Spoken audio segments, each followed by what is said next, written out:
ఈ దద్దనలకు చేత కాకపోతే 50,000 మంది రైతులు నెంబడేసుకుని వీళ్ళని పండబెట్టి తొక్కుకుంటూ పోయి మేడిగడ్డ కాడ కుర్చేసుకొని కూర్చొని నేను నింపుతా మళ్ళీ ఇవన్నీ రంది పడకుండా అని చెప్పిన నేను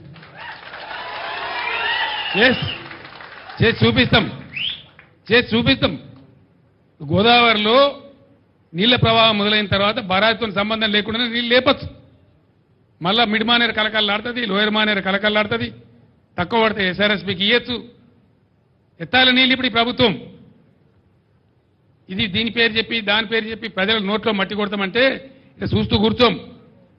మనం కొత్తగా ఎలక్షన్ తర్వాత కాబట్టి కూర్చున్నాం మౌనం పట్టాం కానీ నేనే పోతా గోదావరిలో 20,000 క్యూసెక్లు దాటిన తర్వాత వీళ్ళు నీళ్లు ఎత్తడం ప్రారంభించకపోతే నేనే ఒక 50,000 మంది రైతులు వేసుకొని పోతా తొక్కి వీళ్ళని పండబెట్టి తొక్కి ఆ మోటార్లు నడిపిస్తాం